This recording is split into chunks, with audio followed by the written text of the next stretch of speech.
mpianatra cité akatsy voalohany mahatsiaro zanakiala hafa amin'ny tsy fisindrana.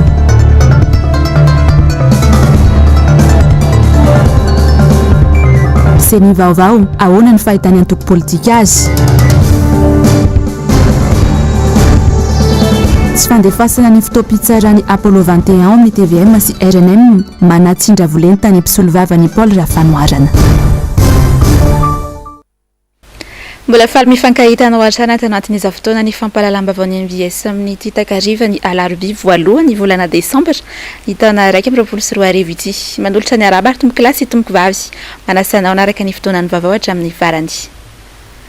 Araky ny fanarahanao tao anatiny lohatenim-baovao iny, iza tokoa tsy mijaly rano eto Antananarivo renivohitra tato ato izay. Na rano maloto aza dia voatery tsy maintsy ampiasaina ihany koa ny fahatapahana efa tsy lazaina intsony.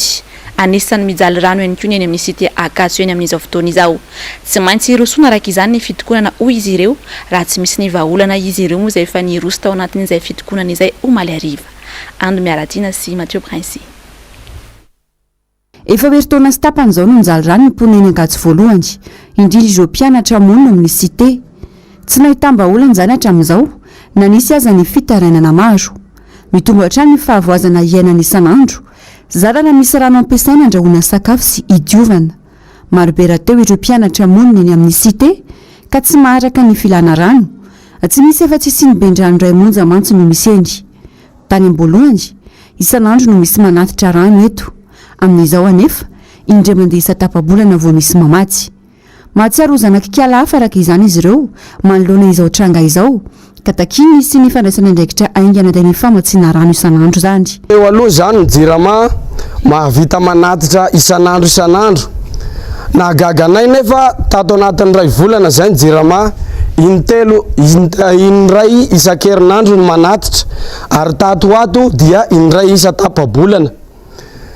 Zany sy ny fanarahana tamin'ny jirama efa nisy fanarahana tany aloha hoe handeha ty pop ty. Zany hoe le source hafa ato zany fa tsy resaka bonbonne. Zay no ny fanarahana tany aloha. Hatramin'izao nefa le izy dia sahala amin'ny miandro maina eto fotsiny eo amin'ny 300 eo zay no mampiasa ny bonbonne io. Bonbonne ray. Dia nefa amin'izay fotoana zay anakandray andro sy tapany io no ampy anay. Satria zay sady mampiasa an'io zay alohan'ny hoany an-dakilasy. Mampiasa rano handro, mampiasa rano hahandro, mampiasa rano hanasa lamba. Ny sasatrano moa iny efa tsy lazana tsony fa ilana ibe zany le rano. Zahay ety masy zao olona avy amin'ny faritra daholo. Salamo hoe zanakiala hafa zany zay eto rehefa tonga eto. Sisy ray aman-dreny ty-piazy zay sisy havana tonga eto io fa juste agnay mpianatra fotsiny mianatra eto. Le nitinainay dia mba hoe mianatra tanànanay zahay noho ny tsy fisin'ny école any nefa dia voatery miakatra aty. Dia nefa zao ny fizaliana aty dia atao ahoana ary. Zao mba fitarainanay mba hoe valio io rano fotsiny ny angatahanay bonbonne isan'andro mba fenoy. Omaly nanao fitokonana ny mpianatra manoloana ny tsy fisindrano. Leo izahay ka tsy maintsy irisona ny fitokonana tahaka izao. Tsy mihaino ary tsy mahavaolana mantsy ny fanjakana raha tsy amin'ny fitokonana ka iverina fa izao ny lalana ahafahana mamahy ity olana ity rano amafisiny. Io naraino ihany mantsy dia nisy nanatitra rano teny an-toerana. Isan'andro no tokony anatanterahany zany raha ny fanazavana ka hitofoana ny fitakiana raha tsy mivamilony ity raharaha ity. Treto zany resaky ny hitaky zavatra zay dia miandry grève foana ny fanjakana dia salamo hoe lasa fahazarana indray zany le migrève. Dia amin'izao fotoana zao zany migrève moa zany zay mba hivalin'le izy. Dia fa tonga ho azy le bonbonne isaky ny migrève zay. Dia grève foana zany zay raha vao ohatra hoe tsy tonga eo isan'andro bonbonne io. Grève isan'andro eto raha vao tsy tonga isan'andro eo io. Fa maly sy hofaky maly zay ny toy ary hitoy ny androany koa raha ohatra hoe mbola tsy tonga eo io. Tsy eny Akatso ihany fa maro ny faritra eto Antananarivo no mijaly sy fahirano tanteraka. Izay tsy vitany tsy misy fa mbola maloto ihany koa. Tsy hita treto izay tena fandraisana andraikitra manoloanjany. Aina ny rano ary miantoka ny fahavelomana noho izy filana fototra ho an'ny olombelona ka tsy tokony ho atao ambanin-javatra fa ilana vahaolana faran'izay aingana. Fahasalamam-bahoaka hôpitaly Mpanjakana manao toivakany indray ny fitarainana mikasika ny fandraisana eny anivon'izy ireny tato ato anatin'ity fanadihadiana ity indrindra no anarantsika ny makasika izay sary sy rendransary ny Andrakoto Malala. Ny paritaka be tamin'ny tambazotra tserasera indray tato ato ny mikasika ny olana eny anivon'ny hôpitaly Mpanjakana. Isan'izany izao ety tantara ity. Zazakely 10 volana nentina tao amin'ny CSB2 tao Ambositra namonjy dokotera. Nanevateva ny filay dokotera ary nilaza fa zaza mialaina no langalangaina verina aty. Voatery noentina tao amin'ny hôpitaly be ilay zaza ka efa salama tsara amin'izao. Tsy vitsy no mitarana mikasika ny fandraisana eny anivon'ny hôpitaly Mpanjakana eto amintsika. Tsy misy miraharaha raha vao tsy misy vola. Premier août hatramin'ny 26 août 2017 izy io. Dia niditra hôpitaly ny vadiko a, dia tonga tao zahay, dia mbola tsisy vola taty ambiko, dia nijerena fotsiny, dia lasa nitady vola, dia rehefa nahita vola ny apitso a, dia niraisiny zareo satria misy zany vola ivitanana fanafody. Le amin'ny fotoana io tsy le tena tompona ndraikitra hoe tena izy no mandray anao a, fa lasa le paramedy zany mandray anao ao. Rehefa vita ny diagnostika dia natao dolodolo ny ino izy ty, ny radio, ny écho. Dia rehefa tsy anotrotray tsy niteny zareo raha tsy efa amfarany nanao hoe ataovy ny échographie. Rehefa vita ny échographie 24 août cancer an'io misy azy. Tsy niteny zareo hoe cancer misy an'io, fa nisy dokotera cousin a niteny promotion ny zalany teny hoe sady nanompa mihitsy aroa cousin hoe manino lisany tsy miteny amin'ny vady aman-janany hoe cancer na poumon ny mavoany izy io, fa dia avelany lisany amin'ny fotsiny iny anabavina iny, zanako ny mpiravavy amiko iny, avoaka ny lisany eo fotsiny le izy. Zay no fandehan'le izy, fa maninona tsy niteny hoe cancer. Dia afahanao manao zavatra rehetrarehetra hoe rehefa aveo anao afaka manao chimiothérapie, mitady vola manao chimiothérapie arakarak'le izy dia mety mefara mitobala kanjony no taty aoriana maty any izy. Zay ny fandehan'izy raha ny tena fandehany tao. Raha marary andrianina no antsika hatramin'izay, tsy mba toy izany intsony amin'izao, fa izay manam-bola izay mahitahita. Mamorona ny tsy misy ny manana marary. Tena mafy aloha ny manana marary any amin'ny hôpitaly Mpanjakana satria ny olona marary so zahay ao amin'ny hôpitaly dia ny vola na hatramina hofatrano na tokony andoavana jiro ary a lasa aloha hitsabona an'ilay marary hatramin'ny fanaterana sakafo. Iny aloha zany tsy lazaina fa fikarakarana anazy fotsiny amin'ny any, fivaovan'ny dokotera, ny mpianatra sy ny rehetrarehetra mandray anao ao zany dia efa misy vola ialana amin'ilay izy. Dia andanin'izany a zay zao zany amin'izao amin'ny tsy fananana vola intsony zany fa ritra amin'ny hofatrano sy ny jiro a dia lasa manao opération gâteau zay. Ny opération gâteau nefany a varotra any aman'olona milaza tsy manam-bola daholo ny olona, dia le fanaovana opération gâteau io a le hitsaboana hoe anaovana scanner, atao radio, dia ohatr'izay le izy. Tsara ny mampatsiahy fa tsy misy afa-tsy enina faingo 2.7 amin'ny teti-bola Mpanjakana, ny teti-bola natokana ho an'ny ministera ny fahasalamam-bahoaka amin'ny taona 2024 izay mitentina 7.7 miliara ariary. Mbola latsaka lavitra noho ilay teti-bola tsy misy lalany manokana na budget sans destination précise izay mitentina 4.7 miliara ariary.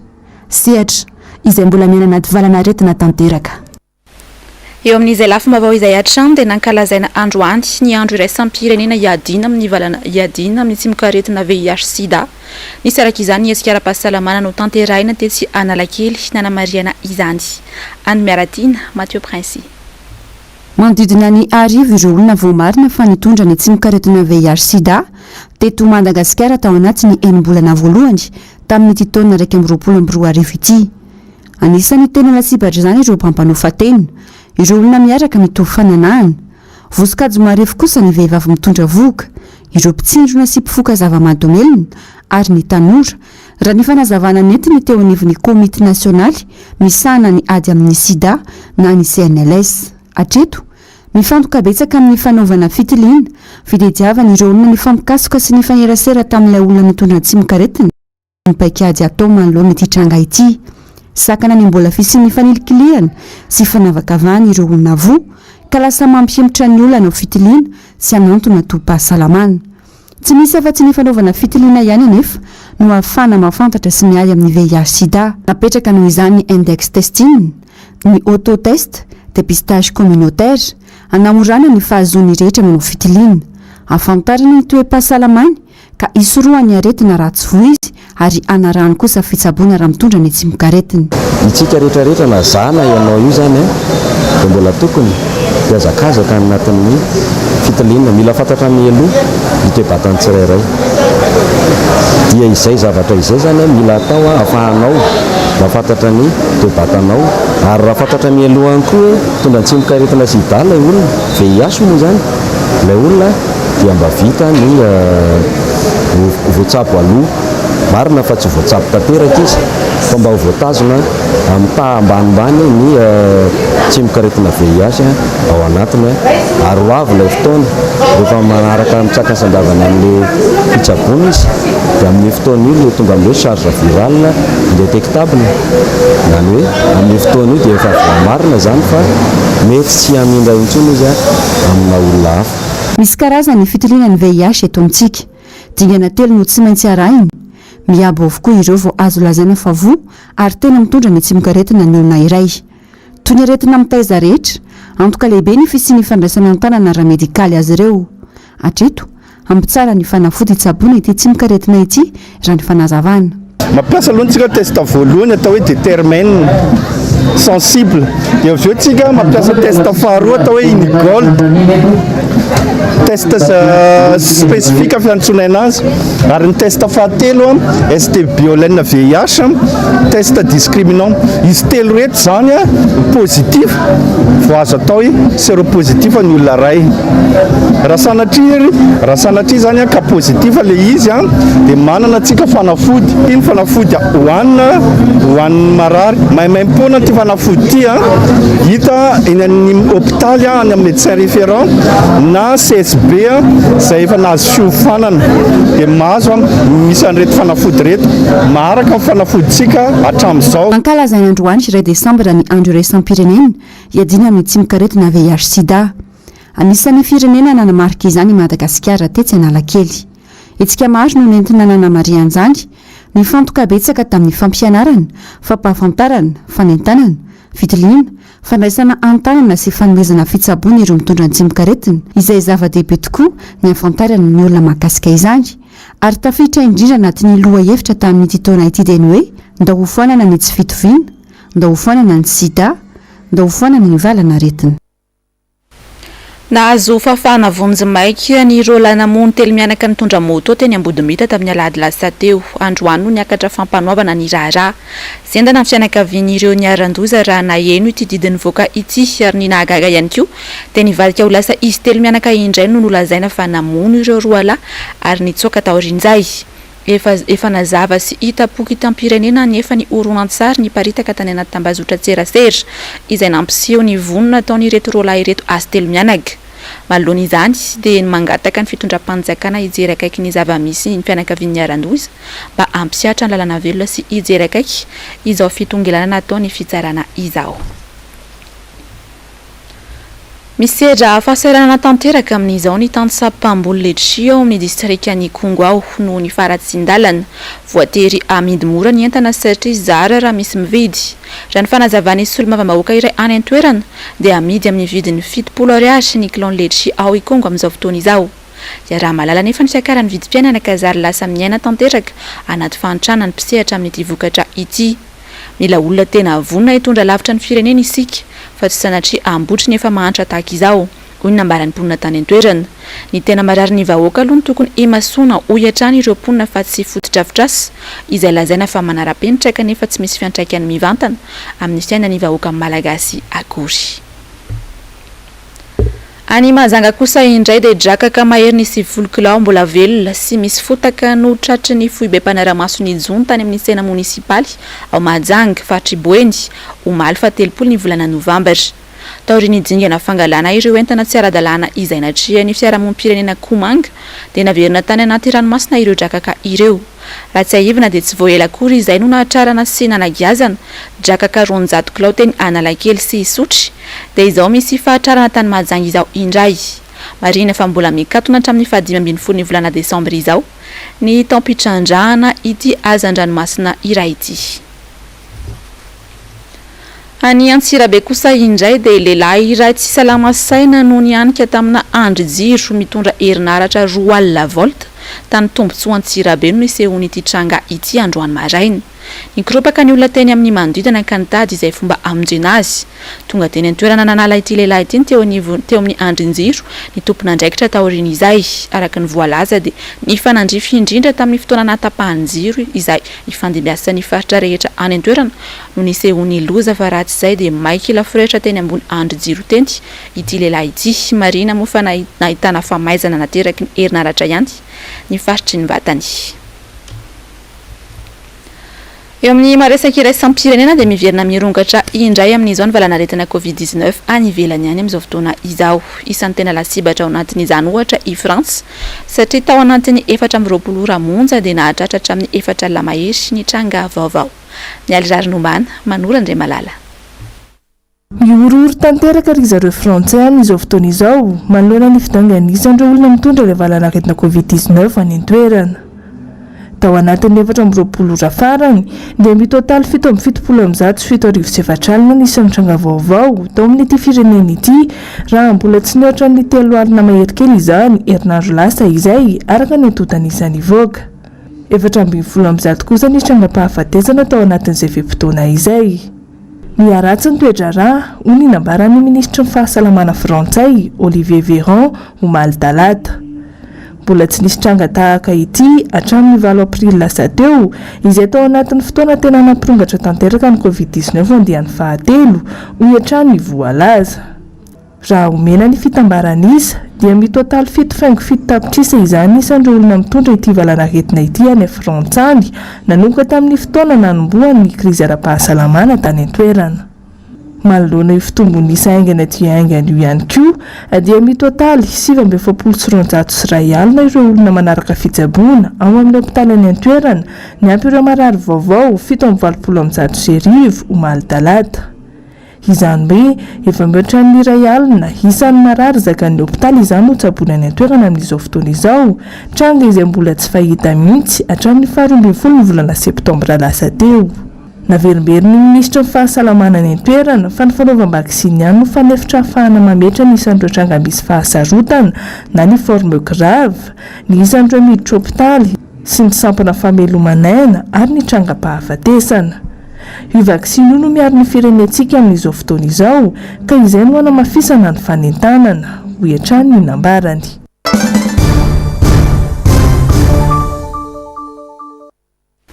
Nandray ny asany tamin'ny fomba ofisialy androany ny mpikambana vaovao andrafitra ny seny nanao fianyanana androany maraina tao amin'ny fitsarana tampony Anosy fa toy ny ahoana ary ny fandraisan'ny mpanao politika ity seny vaovao ity izay efa niteraka resabe hatrany amboalohany. Sary sy rindrany sary ny Andra Rakoto Malala. Raha niteraka resabe ny mikasika ny fandrafetana ity seny vaovao ity niroso tamin'ny fanaovana fianyanana ihany ny mpikambana vaovao androany. Ireto tany saiko manaraka ireto ny ampahany amin'ny sy fahatomombanana mikasika ity seny vaovao ity. Ireto mpikambana vaovao ireto aloha tsara ny mampahafantatra fa nankatoavana tamina lalana fankatoavana na décret présidentiel laharana faha 2024 sy 2024 ny sabotsy 3 oktobra 2024. Anisan'ny nahazo fankatoavana tamin'izany ny solotena avy amin'ny olafitra ny mpisolovavy Kijano Azafindraibe. Ity farany izay nofidin'ny birao ny olafitra ny mpisolovavy teo aloha na bureau sortant ny volana Septambra 2024. Mialoha ny fametrahana ny birao vaovao ny volana Oktobra. Ilay solotena avy amin'ny birao ny olafitra ny mpanao gazety teo aloha nefa i Marc-Antoine Climchante izay teo ambany fitarian'ny filohany Gérard Rakotonirina tsy nankatoavina ilay décret présidentiel ilay mpanao gazety avy amin'ny vivano nahazo ny lalàna fankatoavana avy amin'ny filoham-pirenena. Toe-javatra roa mitovy saingy roa samihafa ny fanapahan-kevitra. Raha tsy izany no iantsonany hoe 2 poids 2 mesures dia inona? Demokrasia anarany fotsiny ontiny. Ny zavatra tsara fantatsika voaka malagasy aloha dia izao fitondrana mijoro ankehitriny izao dia ny mampiasa ny lalàna rehetra, na lalam-panorenana io na ny lalàna izay misy ho amin'ny tombotsoany manokana, ary ataon'ny fitaovana ny lalàna hanatanterahana n'izay zavatra tiano atao. Fa rehefa ohatra ka ny lalàna tsy mety amina dia sahany no mandika an'izay lalàna izay. Firifiry moa amin'ny fandikana lalam-panorenana nisy teto amin'ny firenena dia mampiseho ny tsy fisian'ny équilibre démocratique zany, ka mbola ataon'ny fitondrana ihany nefa ny miziriziry miroso ao anatin'izay fanovana ny mpikamban'izay satria manana antony izy, manana tanjona izy. Ny tanjony dia efa ny fanomanana ny fifidianana amin'ny 2023 sahady. Hiteraka krizy vaovao eto amin'ny firenena indray ity fanaovana amboletra ataon'ny fitondrana ity ho ny solombavambahoaka. Ny fifidianana izay ho solotenan'ny solombavambahoaka ihany koa raha ny fanazavana dia maneho tsy fihetezana. Satria nisy tamin'ireo procuration na fisoloana tena nataon'ny solombavambahoaka sasany ho tsy ara-dalàna. Fa raha ny zavatra misy amin'izao dia tsy azo antoka mihitsy ary azo eritreretina mihitsy sanatriavina ave misy ny atao hoe tsy filaminana indray eto amin'ny tany sy firenena raha ohatra zany ka forsena fotsiny andeha amin'izao zany le firafitra isyeny zany. Tompona andraikitra voalohany amin'izay mety ho ateraka ity amboletra ity ny fanjakana ho kosa ny fanamafisany rodobe ny mpanohitra ho an'ny demokrasia eto Madagasikara na RMDM. Tena tompona andraikitra feno izy amin'ny zavatra mety hitranga raha ohatra ka manao an'izany amboletra izany tsy miaino, satria fantatsika nefa ny fifidianana farany teo raha tsy ilazavatry ny fifidianana filoham-pirenena liste électorale mihaino ambony doublon 1,200,000 zay mpikambana atao amin'ny seni ihany no nilaza an'izay dia mbola iny ihany ve zany no iverenantsika sy iainantsika. Sivy no mpikambana mandrafitra ny seni araky ny lalàna laharana fa 520 avy amin'ny filoham-pirenena, anteny-meran-doolona, anteny-meram-pirenena, fitsarana avy momba lalam-pandrenana, fitsarana tampony, olo-lavitry ny mpisolovava, olo-lavitry ny mpanao gazety, azo solotena avy amin'ny fiarahamonim-pirenena. Mandritra ny enitaony indray araka izany ny fiampitoam-piasany ireto birao vaovao ireto. Nanatitra taratasy ho an'ny filoha frantsay Emmanuel Macron tao amin'ny lapan'ny Élysée mikasika ny raharam-pirenena eto Madagasikara, makasika indrindra ny fifidianana ny malagasy mizaka ny zoam-pirenena frantsay monina ny Frantsa sy la Réunion androany. Manamantsy izy ireo sao fifidianana osika indray no atao eto Madagasikara. Fanahy mpanazavana. Arak'izao hitanareo eto amin'ity orona tahaka izao dia indreto izay malagasy mizaka ny zoam-pirenena frantsay monina eto Frantsa sy any la Réunion tonga eto amin'ny lapan'ny Élysée anaty taratasy an'Andriamatoa Emmanuel Macron izay filoham-pirenena frantsay rehefa avy nanao izany tany amin'ny vondrona Européana sy ny aterimeram-pirenena frantsay. Mananjo izay manao izany satria manefa ny adidinay eny fa na dia eo amin'ny fandoavan-ketra eo amin'ity firenena tandalanty ihany aza. Noho izany dia tonga eto izahay maneho ny tsy fakasitrahanay ny mbola isiany fifidianana feno osika indray any Madagasikara. Milaza miara-mahita aminareo mantsy izahay raha hiteny fa nataony voamera maly eo tena misahana ny fifidianana ho tereko masaka tao Voalobojaza ny valim-pifidianana tamin'ny taona 2024 koa lavinay marindrano mbola isiany zany fiverenana zany fifidianana izay atao amin'ny 2023 zao raha toka tsy maintsy ho tonga amin'izany izay firenena. Koa satria no lazaina ombieny fa firenena tandalany Madagasikara dia manainga anareo vahoaka tsy vaky volo izahay ampiasa ny zonareo ka andray ny andraiky fa manandrika anareo avy fa iara-malala ny manjony firenena amin'izao fotoana izao. Asa vatidrano izy ity ka tsy vita tsy fanakonana. Aoka izay ny alabato amin'ny fifidianana izay ihany koa nambarany maître Olala na maître Willy Razafinjatovo raha nanontany ny mpanao gazety makasika indrindra ny fifidianana ho avy eto Madagasikara. Ny vahoaka hatrany mantsy no hibaby izany alabato ka sainy mpitondra ho atao izany. Asinandria malala tokitra marolahy. Aoka izay ny alabato hoy ny nambarany mpisolovava maître Olala. Ny vahoaka hatrany mantsy no hibaby izany alatra be vava ka sainy mpitondra atao izany raha nambaran'ny maître Olalahatrany na ho ilira Safonjatovo. Za matahotra ihany koa sa matetika amin'ny tena amin'olona le hoe raha resaka fifidianana boko zay ny alabato sy fanimbana io zavatra io satria le famarina ike tsy mivoaka itsony zavatra hafa mivoaka ao ka raha ohatra ka le zavatra hafa mivoaka ao dia tsy maintsy hiady indray famonona rehefa avy eo dia rehefa mifamonona le olona tsy manatsiny ary no matimaty fatany ka noho zany ataovy re tompoko zay tsy ampisy an'izany dia nivoan'ny fahamarinana. Raha iverenana ny tantara dia lohalaharana niaran'ny alabato sy ny doublon tamin'ny fifidianana 2024 sy ireo fifidianana ny fandimby rehetra teto Madagasikara ny antoko-tiky Madagasikara na ny antoko-tim. Raha tsy ahivina dia efa nilaza ny filoha Marc Ravalomanana ny sabotsy izay lasa teo fa tsy petrapetra-potsiny intsony amin'ny alabato efa nirangaranga ny mpitondra amin'izao fotoana izao intsony ny avy amin'ny antoko-tim fa ijoro sy hosa. Tsy maintsy hosa alefitsika mijoro miaro ny fahamarinana samy joro mamaky batsilana ny tsy mety ka raha tonga le fotoana ilazana any aminareo any amin'ny fokotany araka le voalaza teo hoe areo maso tsara raha vao misy vaky io batsilana ny fanararotany sasany sy ny fieverana fa tsy malala ny iny sika atao nytiako Madagasikara na ny mpanohatra amin'ny RMDM na ny mpanohatra any amin'ny panorama mahalala isika mahay tsika ary mavita tsika tsy anaiky lemenana tsony sika hoe aminareo satria ireo rafitra zay napetraka etiny kirakirana n'io fifidianana io dia tsy aleo tena mihitsy raha io ny misy azy tsy anaiky zany tsika fa mitaky ary miantso ny firaisam-pirenena anampy atsika. Raha fehezina dia hitondra fampitehana vaovao ho an'ny Madagasikara indray ny alabato efa rangaranga ny mpitondra fanjakana amin'izao fotoana izao io. Potika tanteraka mantsy ny malagasy tamin'ny taona 2024 ka hatramin'ny androany ka inona tsy ho voafitaka fa nitelony itsony. Nampiantso mpanao gazety androany mpisolo vavany Paul Rafanoarana sy ny vadiny makasika indrindra ilay rara Apollo 21 mbola manizingizina ny tokony andefasana ny fotoam-pitsarana amin'ny urara io hivantana amin'ny haino manjerim-panjakana moa ny mpisolo vava Asinandria Malala tokra marla. Manay nisy ny tsindry ambadika miatra amin'ireo mpitsara amoaka didy amin'ny rara Apollo 21 ny mpisolo vavany Paul Rafanoarana mivady izay anisan'ny voaroroy noho ny rara fikasana amono ny Andrajoel sy olonambony maromaro teto amin'ny firenena. Raha ny fantatra mantsy dia ny 9 Desambra ho avy izao ny ivoaka ny didim-pitsarana momba n'ity rara ity.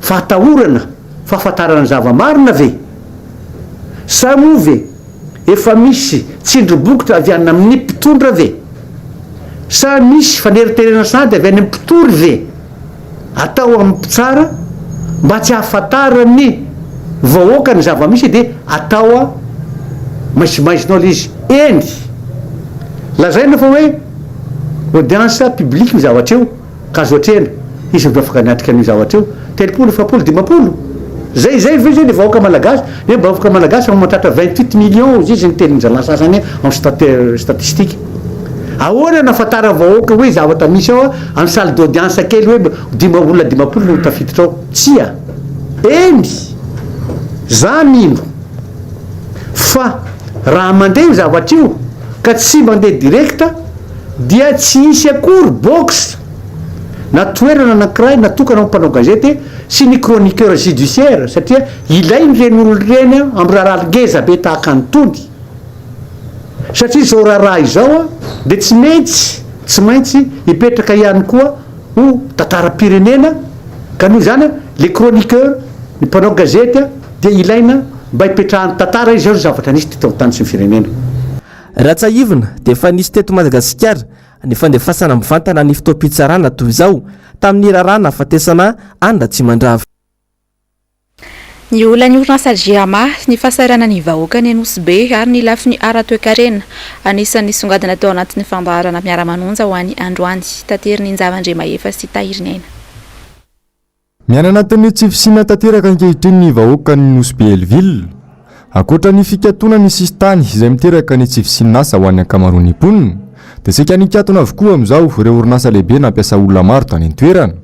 Amin'izao anefa dia misy indray ny fikasan'ny fanjakana hakantan'ireo vahoaka izay voalaza fa hanaovana fototra fitrasa manara-penitra io ataontsika ohatra fotsiny zany ao aminay manokana aminay Nosy be manokana ny vonoana pêcherie ny vonoana sirama sy ny tany de tsisy asa mihitsy zany zahay eo tsy manana antony asa mihitsy zay le vazaha mampidibola aminay koa zany sakanana de atao ty sekoly manara-penitra ty EPP manara-penitra ohatra zany de atao koa le CG manara-penitra ohatra de atao koa le lycée manara-penitra ohatra de atao koa le université manara-penitra zay de fantanina petrakanay fa vita daoly zany resaka manara-penitra zany de mba manana vinavina ndray fitondrana hoe anangana usine manara-penitra misy ty velomandreo mpianatra nanamboarana sekoly manara-penitra sy ny tatra atram'izay neka atram'izao tsika miteny zao teny be de be ny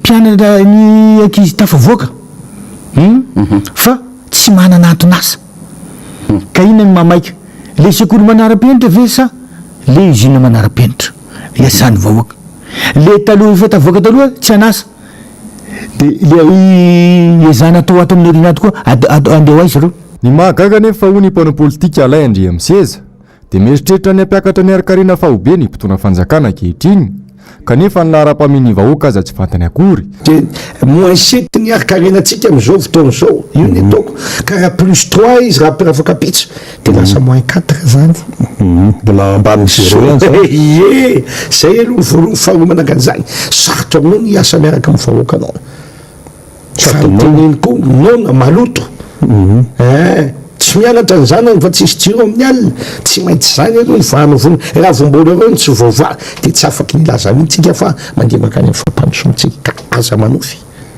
zay ny tsy maintsy hitondrana ny resaka ary eferiko fa ao mihitsy ny olona nyty fanjakantsika tsy ao amin'ny lara-pamena zay mahavany olany bahoaka ho ano ataony fa any amin'ny lara-pamena zay izy no meritreritra azy angamba hiteraterany eo anatrehny fahiny hoany aminay koa de misy an'izany tsy de zany loatra ny mamaika any malagasy akoatr'io nanamafy ny tokony sy anokafana ny fanadihadiana sy ny anasaziana reo tompona andraikitra rehetra voakasiky ny fanodiko-tonam-bola sy ny kolokolo-goavana teo anivony orinasa jiramay anko androany ny filohan'ny vondrona parlemanteratinina nambarany fa raha tsy nisy ny taratasy nalefa ny banky raisam-pirenena iny de ny alokaloka atao ambadiky ny kolokolo sy ny fampandrina drisa ny malagasy fotsiny indray ny mpitona fanjakana tsy nisy ve ny fitsiriana na fanamarinana natao raha tsy ny banque mondialina no nanao ny banky raisam-pirenena no nanao a izany fanadihadiny zany de mety nodinareo fanina teo zany sura amin'izany zavatra lazaiko zany ny tenako tsy nanao ary tsy namoaka ianareo santionandrao anatin'ny maro zay resahako zay tsy nanao ary tsy namoaka ianareo a raha tsy ny banque mondiale no nanao an'ireny fanambarana ireny fa fantatra iny fomba fiasanareo a de zay le mampalahelo satria tena miasa hirana le firenena sy ny vahoaka ao aminy de le Madagasikara zany de io kinafinafina sy fandrendrena saim-bahoaka io no tena nitondranareo ny firenena nanomboka 7 mahatonga atsika zay manefa am'izao fotoana zao tria mitambatra zany rehetrarehetra zany mitambatra ny tsy fahombiazana mitambatra ny fampanantenana pokaty sy ny ronono atavy mitambatra ny vary mangatsika zay fa mivadika vary masiso am'izao itenenantsika izao de io ny vokany santionany ray ao anatin'izay a io a fanambarana sy fitakina entitra ataon'ny banque mondialina io ny mahakasika ny raha ny raha banky raisam-pirenena dia nitondra ny fanehoan-keviny mikasika izay ihany koa IADA mpandrindra national ny FLN na ny Front National de la Libération na isy raha nilaza fa tanteraka izantsy ny tanjony filoham-pirenena izay mihebohebo fatratra fanampanazavana tratra ny tanjona satria ny filoham-pirenena dia efa nilaza tamintsika fa itsika indray no ampindram-bolatra ny Comore zao zany tsika amerina mivola ny banque mondiale sy ny FMI zao tsika indray zany zao ny amy azy fa tsisy tsona mame atsika fa zao a lay vola tsy vola kely ary voalohany indrindrany aloha lay vola tsy hoe vola hosamborona de misy zanana na hoe nisy tsy nentina ataotsika de voasazy tsika ambosazy tsy izay le vola fa nisy vola namen'lay olona zany a ny raha ny asa tamin'ny jirama mba entina hanatsarana ny fitantanana ny jirama de aveo le vola tsy hitapopoka moa zany a tsy marina ny fanazavana tsy hita zay fandehany a de miteny le olona hoe rehefa tsy ho hita ihany zay fandehany a rehefa tsy laninareo ihany le izy a de avereno aloha le volanay satria tsy amy fahamarinana zany ny fahalan'le izy a de zay mahatonga an'le olona verina izy io de tsara ho fantatrinareo a fa exercice 2018-2019 voalo io zany hoe manomboka any amin'ny voalohandoa volana 2019 ka hatramin'ny fiafarany volana 2019 zay zany le exercice 2018-2019 fa tsy hoe tamin'ny nanomboka tany amin'ny 1er janvier 2018 akory tsy zay le izy exercice any 2017-2018 ny volany tamin'ny 2018 fa ny exercice 2018-2019 de volany lanina nandritra ny taona 2019 zany ny orinasa jirama ihany rehefa manao ny asa rehetrarehetra araka ny tokony izy eo aminy de tokony mahita hoe banga ny vola ao aminy amin'ny fotoam-piasana iny fa tsy miandry hoe aty amin'ny 2021 ty misy olona hafa any ivelany zany ivelany any mihitsy mitaky hoe tena tsy mety fitantananareo zany tena tsy izy mihitsy zany tokony tao amin'ny jirama de efa mahita an'io ary jirama zany tsara mifantatritsika fa minisitra telo miahany zany ministry ny vola miahany zany ministry ny rano miahany zany ary ministry ny énergie tsy azo ny saina eritseretina mihitsy zany hoe efa antonany maro ohatran'io zay vao hita hoe misy lavaka ato am'le fa io moa tsy magagy ato Madagasikara tsika zany zatra n'zany hoe na misy eloka hita zao mandalo eo de ohatrany afenipenina de ajanjanona any fa raha misy zavatra very de misy tokony misy olona migadra araka izany dia ho arahanao arina ny fandarana global news ny fandarana sahila sy zao iny arahana ny Clémence Arariny irina sy Lira Falala iadaraka izany no vahiny ao anatin'ny fandarana izy moa dia mpandrindra national ny FLN na ny Front de Libération Nationale aorin'izay kosa ny horonan-tsary mitondra ny lohateny hoe de legend of Tarzan ny tena kosa ary dia ametraka ny veloma mandrapitafa ho amin'ny manaraka indray tompoko